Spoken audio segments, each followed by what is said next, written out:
নমস্কাৰ আপোনালোক সকলোকে পুনৰবাৰ স্বাগতম নস্মাই মজিদ বন্ধুসকল লগতে চাওক আজি 9টা গুৰুত্বপূৰ্ণ খবৰ। প্ৰথমটো খবৰ, ৰাজ্যত স্মাৰ্ট মিটাৰ বিৰোধী প্ৰতিবাদ অব্যাহত আছে আৰু তাৰ মাজতে এইবাৰ ৰাজ্যে থানাৰ সন্মুখত আহি দলিয়াই পেলালে স্মাৰ্ট মিটাৰ বন্ধ কৰাৰ দাবীৰে ৰাজ্যৰ উত্তাল প্ৰতিবাদ। স্মাৰ্ট মিটাৰ বাতিলৰ দাবীত এইবাৰ শতাধিক ৰাজ্যৰ অভিনৱ প্ৰতিবাদ। হজাৰ মৰাঝাৰ বজাৰত ওলাই আহিল শ ৰাইজ।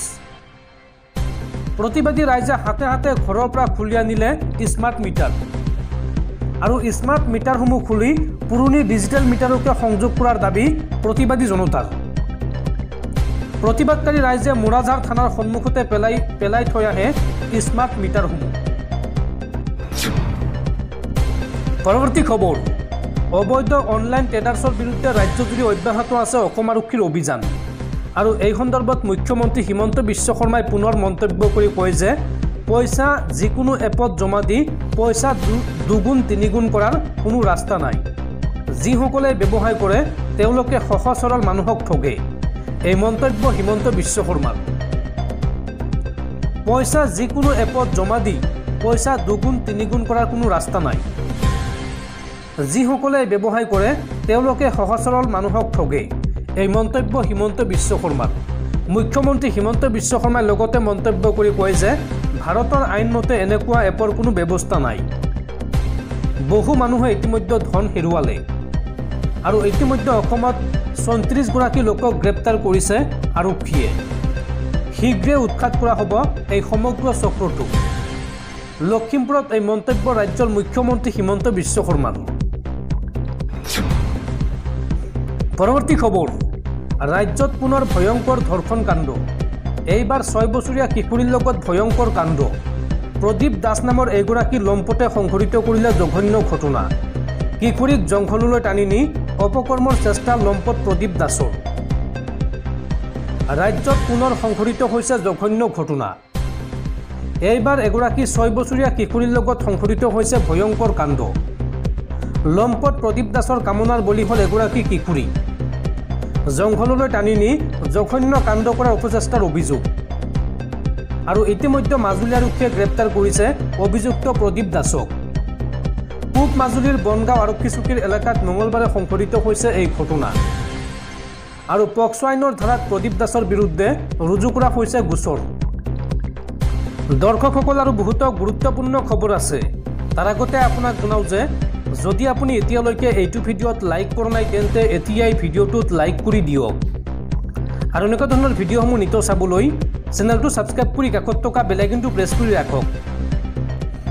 পৰৱৰ্তী খবৰ, পুঁজিৰ অভাৱত এইবাৰ অৱসৰ ল'ব আন্তঃৰাষ্ট্ৰীয় সাঁতোৰবিদ এলভিছ আলী হাজৰিকাই। অসমৰ বাবে গৌৰৱ কঢ়িয়াই আনিও স্পন্সৰশ্বিপ বিচাৰি হাহাকাৰ এলভিছ আলী হাজৰিকাৰ আৰু অব্যাহত স্পন্সৰশ্বিপ নাপাই ধনৰ অভাৱত অৱসৰ ল'ব আন্তঃৰাষ্ট্ৰীয় সাঁতোৰবিদ এলভিছ আলী হাজৰিকাই। পৰৱৰ্তী খবৰ, অভিনেত্ৰী চুমি বৰা আৰু তাৰ্কিক বৰাক ৰক্ষণাবেক্ষণ দি এইবাৰ বিপদত পৰিছে গায়ক দীক্ষু। গুৱাহাটী মহানগৰ আৰক্ষীয়ে জেৰা চলাইছে দীক্ষুক। গ্ৰেপ্তাৰ হ'ব নেকি জনপ্ৰিয় গায়ক দীক্ষু। বুধবাৰে দিনৰ ভাগত দীক্ষুৰ ঘৰত উপস্থিত হয় গুৱাহাটী মহানগৰ আৰক্ষীৰ এটা বৃহৎ দল। গায়ক দীক্ষুৰ নুনমাটিৰ ঘৰত উপস্থিত হয় আৰক্ষীৰ এটা বৃহৎ দল। নুনমাটি থানাৰ আৰক্ষীৰ এটা দল উপস্থিত হয় বিশাল কাণ্ডৰ তদন্তৰ বাবে। মঙলবাৰৰ মাজনিশা পৰ্যন্ত দীক্ষুৰ ঘৰতে আছিল পলাতক চুমি বৰা আৰু স্বামীসহ চুমি বৰাৰ আত্মগোপন সন্দৰ্ভত আৰক্ষীক নজনালে দীক্ষুৱে। দীক্ষুৰ বিৰুদ্ধে আৰক্ষীয়ে বিচাৰি ফুৰা অভিযুক্তক আশ্ৰয় দিয়াৰ অভিযোগ উত্থাপন হৈছে, যাৰ বাবে আৰক্ষী দীক্ষুৰ ঘৰত উপস্থিত হয়।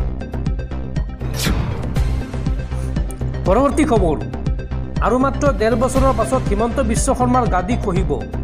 মুখ্যমন্ত্ৰী হিমন্ত বিশ্ব শৰ্মাই গাদীৰ পৰা নমাৰ পিছত আমি অসম বিধানসভাত আকৌ জুম্মাৰ নামাজ আৰম্ভ কৰিম আৰু লগতে নগাঁৱৰ মাছ খাম।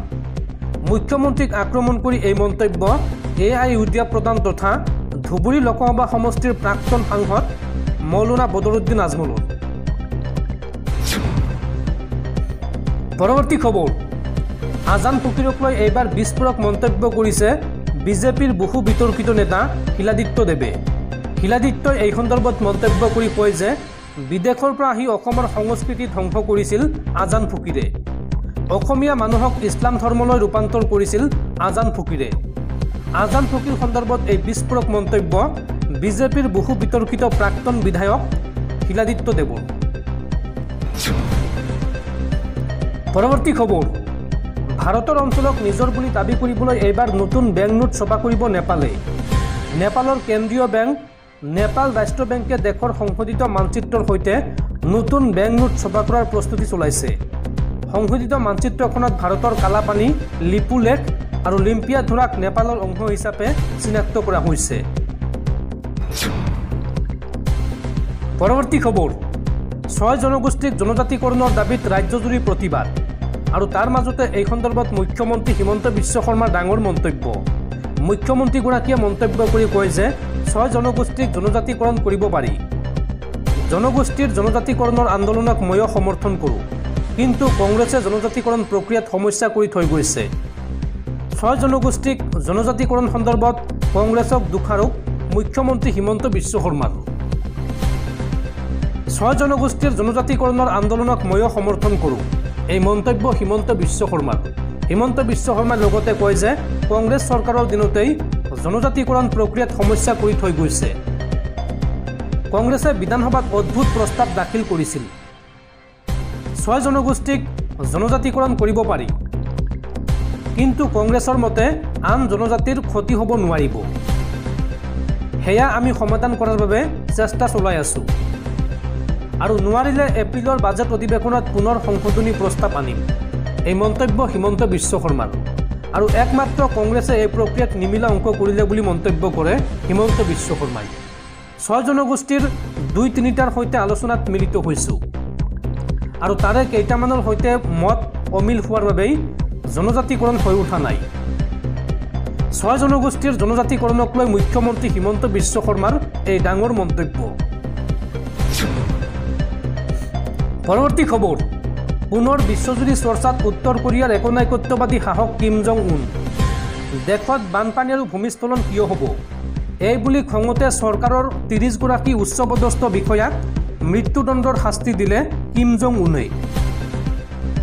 উত্তৰ কোৰিয়াৰ একনায়কত্ববাদী শাসক কিম জং উনে পুনৰবাৰ চূড়ান্ত বৰ্বৰতা প্ৰকাশ কৰে। বান আৰু ভূমিস্খলনৰ পৰিস্থিতি চম্ভালিব নোৱাৰাৰ বাবে 30জন বিষয়াক মৃত্যুদণ্ডৰ শাস্তি প্ৰদান কৰে। যোৱা মাহত এই আটাইকেইজন বিষয়াক একনায়কত্ববাদীৰ নিৰ্দেশত ফাঁচি দিয়া হৈছিল। প্ৰতিবেদন অনুসৰি এই বিষয়াসকলে ভূমিস্খলনৰ পিছত বানাক্ৰান্ত অঞ্চলটোত মৃত্যুক ৰোধ কৰাত ব্যৰ্থ হৈছিল। উল্লেখযোগ্য যে দেশখনত এই পৰ্যন্ত ভূমিস্খলন আৰু বানপানীৰ ফলত 1000ৰো অধিক লোকে প্ৰাণ হেৰুৱাইছে। এই বিষয়াসকলৰ বিৰুদ্ধে দুৰ্নীতি আৰু দায়িত্ব পালন নকৰাৰ অভিযোগ উত্থাপন হৈছিল। সংবাদ মাধ্যমৰ খবৰ অনুসৰি উত্তৰ কোৰিয়াত বানে বিধ্বংসী ৰূপ ধাৰণ কৰিছে।